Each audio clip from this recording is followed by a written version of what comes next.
Tommy Shepherd. Thank you, Madam Chair.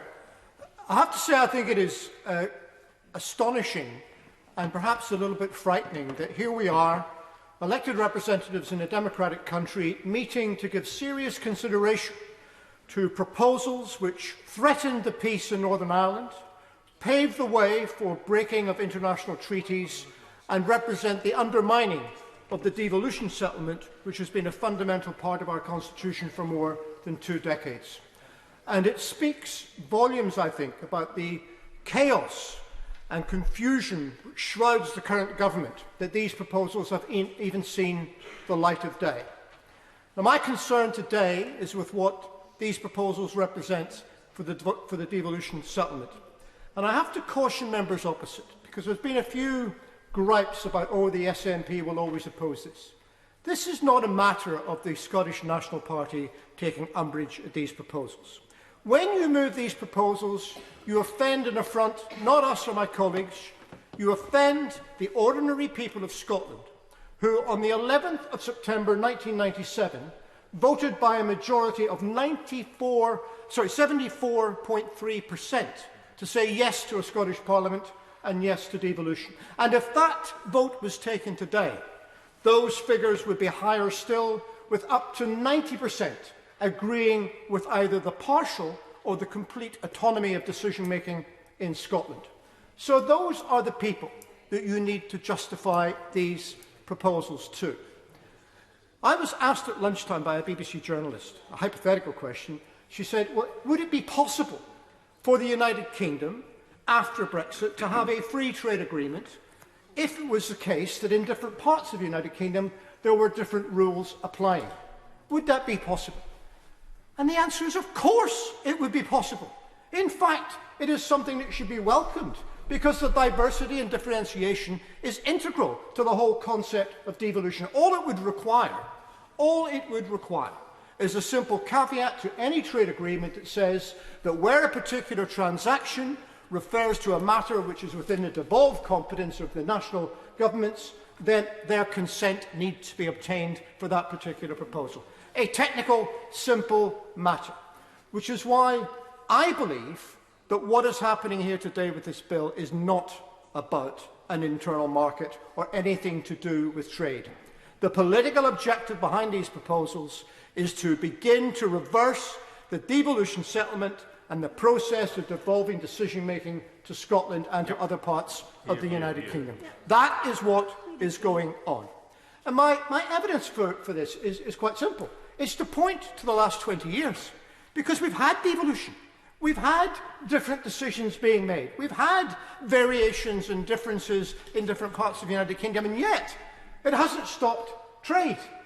We have a whole range of trade agreements at the moment that we are party to. We are party to them through our membership of the European Union, but as the members opposite never tire of telling us, the regulations and the bureaucracy surrounding the European Union and its protection of the single market is something really onerous that we have to be away from.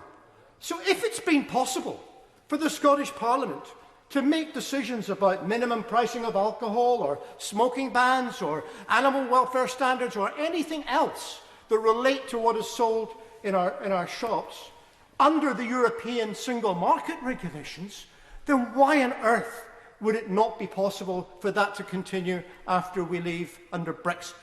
So that is what is at stake here, and in particular, and that, by the way, is why we refer to a power grab, because what is being done is not that a particular power is being taken away, but the exercise of that power is being constrained and enforced by a set of regulations which have never been there before and never been felt to be necessary before. Now, Clause 46 is a case in point that we're talking about today. The discussion by some members opposite has been to suggest, and the whole government narrative, of course, is to suggest that this is simply a matter of a replacement for the structural funds of the European Union and how resources are distributed across this island. Well, let's consider, before we do that, how things are done at the moment and how they've been done heretofore. Because what happens is that the structural funds, of course, the budget is set in Brussels, but once the budget is determined, the manner in which those funds are spent, the priorities for funding and infrastructure, the individual projects and how much is spent in each, that is determined in Scotland. And there has never been an instance of Brussels trying to overturn that decision and trying to challenge those priorities. What will happen? Yeah, I'm quite happy to give way. I'm grateful to the honourable member for Edinburgh East for giving way, and I'm listening closely to his debate. How would he reconcile his position, say, with a Scottish local authority seeking additional support from the UK government, which under this Act the UK government could respond in relation to the democratic call that comes from that community?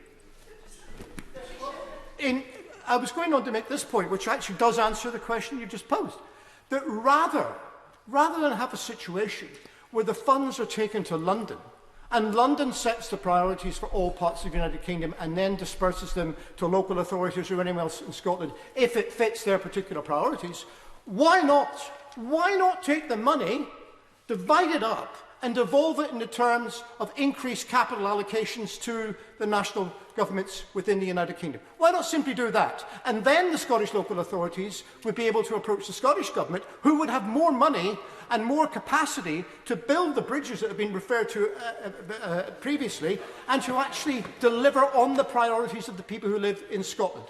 If we don't do that, then what is being said is that the determination that is made in Whitehall as to what the priorities should be is more important and takes precedence over the determination of what is made in Scotland. And that, my friends, that is a power grab.